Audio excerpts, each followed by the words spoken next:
E aí, meus amores, tranquilo? Que saudade que eu tô de vocês. E hoje nós vamos o quê? De geografia, mais uma vez, mais biogeografia. E você, cara, você não pode deixar o desânimo pegar você. É isso mesmo. Não deixa o desânimo pegar. Não é porque você não está na aula presencial que você não tem capacidade de aprender. Pelo contrário, cara. Agora é o momento de você aproveitar esse momento para se conhecer um pouco mais e para aprender a estudar meio que sozinho, sabe? No seu time, no seu tempo.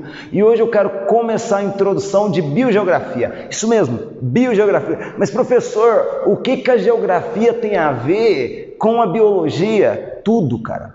Lembra que geografia é a ciência que se preocupa em estudar o espaço geográfico. E o espaço geográfico é o espaço da relação, o espaço da relação do homem com a natureza. Te pergunto, você precisa da natureza para sobreviver? Eu preciso. Você precisa da vegetação? Nós precisamos. Se você precisa e eu preciso estudá-la. Eu preciso compreender, e você que já tem uma noção de biologia vai ajudar ainda mais. As suas ideias vai ampliar um pouquinho mais. Qual que é a preocupação da geografia com relação à vegetação? O primeiro papel da geografia com relação à vegetação é compreender como ela funciona, para depois entender como nós nos adaptamos ao espaço geográfico das vegetações, dos diferentes tipos de bioma. Para isso que nós denominamos essa matériazinha de biogeografia. Bio-vida, geografia da vida, a escrita da vida, o estudo da vida. Agora vem para cá.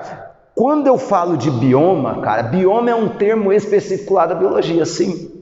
Bioma é um termo específico lá da biologia, e bioma é um conceito que expressa o quê? Características climáticas e o padrão das vidas vegetal e animal de um espaço delimitado. Então, quando eu entendo o padrão da vida num espaço delimitado, baseado na fauna e na flora, eu estou falando do quê? Do conceito de bioma. Agora, quando eu quero falar de algo muito específico em relação a esse bioma, eu vou, ao invés de usar o termo bioma, eu posso usar o termo também de domínios. Domínios morfoclimáticos nós podemos ver em outra aula. Mas hoje eu quero que você fique atento a esse ponto.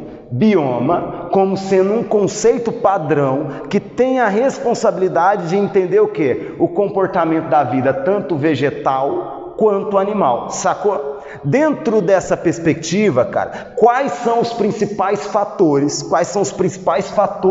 que influenciam nessas características do bioma? Você já sabe de cara. Você tem alguém na sua casa que planta? Você já plantou alguma coisa? O que é fundamental para uma vegetação se desenvolver? Vai, responde. É isso mesmo, cara.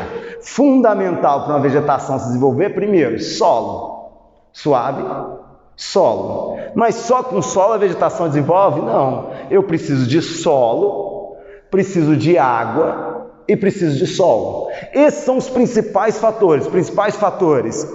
Os fatores climáticos, dá uma olhadazinha aqui, ó. Os principais fatores que vai influenciar: os fatores climáticos, a altitude, a pressão atmosférica, o tipo de solo, o tipo de clima, a umidade. Se eu tenho mais umidade, eu vou ter uma vegetação adaptada a grande quantidade de água. Se eu tenho menos umidade, eu tenho uma vegetação adaptada a menor quantidade de água. Então a umidade vai determinar o padrão do bioma. As massas de ar que se movimentam em virtude da alta e baixa pressão, ela pode levar umidade, pode levar temperatura. Então a massa de ar também, a frequência dessa massa de ar vai influenciar no tipo de bioma. E principalmente, cara, luz solar. É assim, ó, se eu tenho boa quantidade de luz solar e tenho grande quantidade de água, eu vou ter uma vegetação exuberante.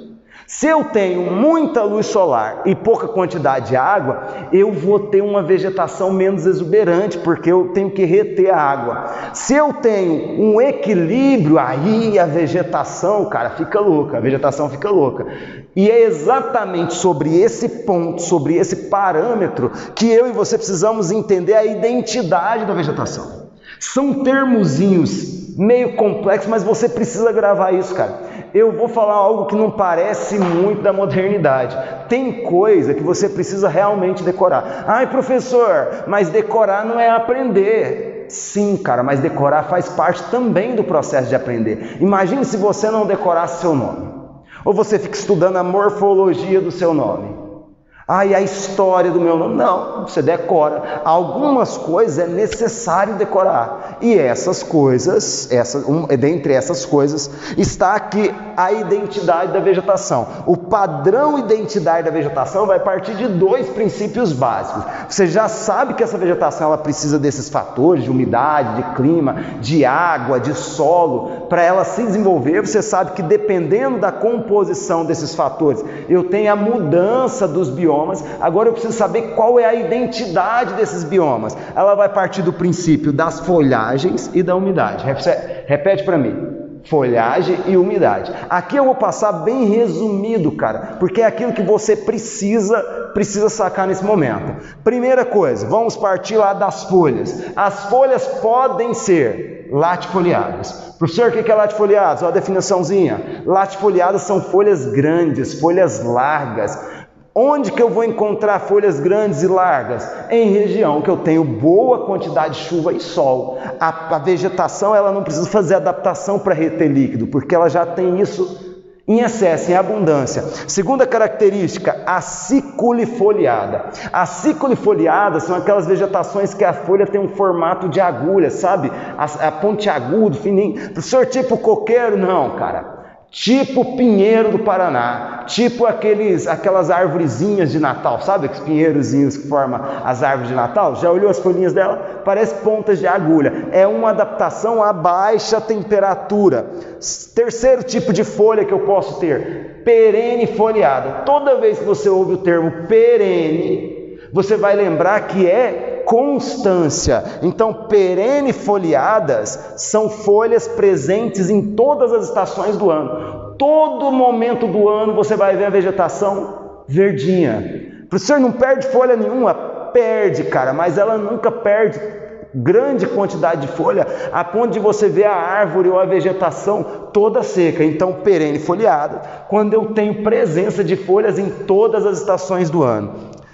Quarta, caducifoliadas. Caducifoliadas eu posso chamar também de folhas caducas. Caducifoliadas é aquela vegetação que em um determinado momento do ano, a árvore ela perde toda a vegetação. Ou seja, quando chega lá no inverno, para se adaptar, para reter líquido, em virtude da baixa quantidade ali de água, em virtude da baixa quantidade de luz solar, ela perde todas as folhas durante o inverno, e aí você vai ver aquelas árvorezinhas sequinhas, sem folha nenhuma, tipo a música lá, aquela música antiga lá de Sandy Júnior, o outono é sempre igual, as folhas caem no quintal, certo? É exatamente aquele aspecto de filme de comédia romântica, onde você vê a vegetação toda seca, as folhas caídas no chão. Então, em uma determinada estação do ano, eu perco todas as folhas. E subcaducifólias seria aquelas vegetações que, em determinado momento do ano, elas perdem parte da folhagem. Parte. Toda a folhagem não, perde boa parte da folhagem, mas permanece algumas. Muito comum aqui no Cerrado. Eu posso chamar as folhas caducifoliadas de decíduas. Anota isso no seu caderno. Decíduas. Caducifólia, aparece muito em prova. Decíduas. Ou as subcaducifólias, eu posso chamar elas de semidecíduas. Então, decíduas, perde todas as folhas em determinado momento do ano. E semidecíduas, perde parte das folhas em determinado momento do ano, sacou? E aí eu vou para a última parte da identidade da vegetação, que seria a umidade. O padrão de umidade, eu já falei para vocês, é importantíssimo para o desenvolvimento da vegetação. Então eu tenho 3 padrões de umidade básico. Professor, tem mais? Tem, mas os principais são o quê? Higrófilas, xerófitas e tropófitas. Higrófilas são plantas típicas de áreas com muita umidade, tipo área de pântano. O solo vive encharcado, vive com muita umidade, eu vou ter uma vegetação higrófila. Quando eu falo de uma vegetação em uma região onde tenho baixa umidade, pouca quantidade de água, escassez de água, eu vou chamar de quê? De xerófilas. Xerófilas, tipo no sertão nordestino, eu tenho a caatinga. Caatinga é uma vegetação xerófila. Tranquilo? E por último eu tenho a tropófitas. Tropófitas. Cara, guarda isso, costuma cair muito em prova, tanto a xerófila quanto a tropófila. A tropófila são plantas ou vegetações adaptadas a uma estação seca e outra estação chuvosa. Uma estação seca e outra chuvosa, tipo o cerrado brasileiro. No inverno é seco, no verão é chuvoso. Saca? Aí eu tenho o padrão da identidade. Relação das folhas, relação da umidade. Gravou isso aí? Fica com Deus e até a próxima aula. Tamo junto.